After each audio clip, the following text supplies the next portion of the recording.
mengevakuasi salah satu desa yang bernama Morosi di Kabupaten Konawe Utara, Sulawesi Tenggara. Penduduk pribumi mereka terasing dan Cina-Cina totok yang langsung datang dari Tiongkok merajalela menguasai wilayah ini. Mereka sebagai pekerja, mereka juga sebagai tuan-tuan ya. Mari kita jaga persatuan kesatuan itu. Ya karena kita ini mayoritas ya. Jangan sampai suatu saat kita itu tersisih. Ya. Saya jujur aja miris saja. Oh banyak sekali pekerja-pekerja asing datang. Kalau dia investor bawa duit, ya mau saja silakan. Dari antah berantah kita nggak peduli, asal bawa duit. Oh saya harus membawa tenaga ahli, oh silakan.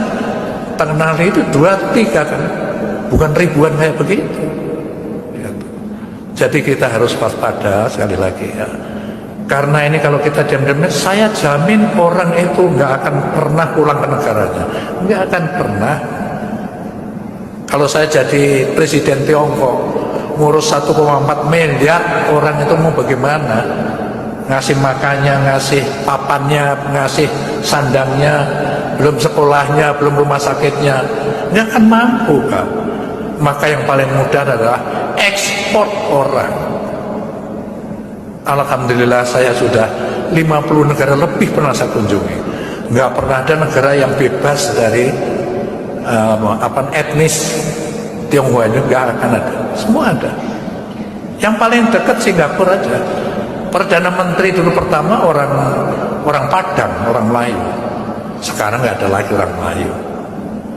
Lihatlah Malaysia sudah hampir, udah beberapa departemen-departemen dipimpin etnis ini. Kok kita nggak sadar-sadar gitu loh kita ya. Bukan apa, saya orang intelijen, Bapak Ibu sekalian. Saya bisa membaca.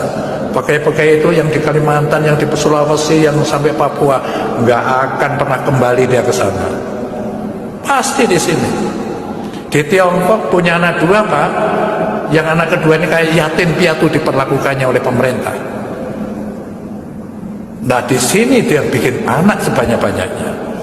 Di tahun 1964 hingga 1965 terjadi kerusuhan antar etnis di Singapura yang tak berkesudahan. Hal ini membuat Parlemen Malaysia menyelenggarakan sidang mengenai nasib Singapura, apakah tetap dipertahankan atau didepak. Dan hasil dari sidang tersebut diputuskan bahwa Malaysia secara resmi melepas Singapura. Pada tanggal 9 Agustus 1965, akhirnya Singapura secara resmi lepas dari Malaysia dan menjadi negara yang berdaulat. Apakah para pekerja Cina, TKA Cina yang masuk ini bukan merupakan ancaman, Pak? Saya dari Ternate, Pak. Saya dinas terakhir sebagai komandan kompiti Satuan 732 Rider di Ternate. Setiap saya pulang jam 2 malam penerbangan, di bandara itu hampir penuh dengan orang-orang Cina. Ketika saya melaksanakan satgas di Pulau Taliabu, di situ ada kelompok Cina yang banyak sekali. Ketika saya bertanya kepada kepala desa dan saya panggil 5 orang, saya panggil, tidak bisa berbahasa Indonesia, tidak bisa berbahasa Cina, berbahasa Inggris, dan tidak punya paspor, tidak punya visa. Dan saya tangkap. Malam hari saya didatangin satu letkol polisi, AKBP polisi, satu mayor tentara untuk menebus atau memanggil menjemput mereka. Saya tolak dengan ada imbalan 1 kantong plastik uang.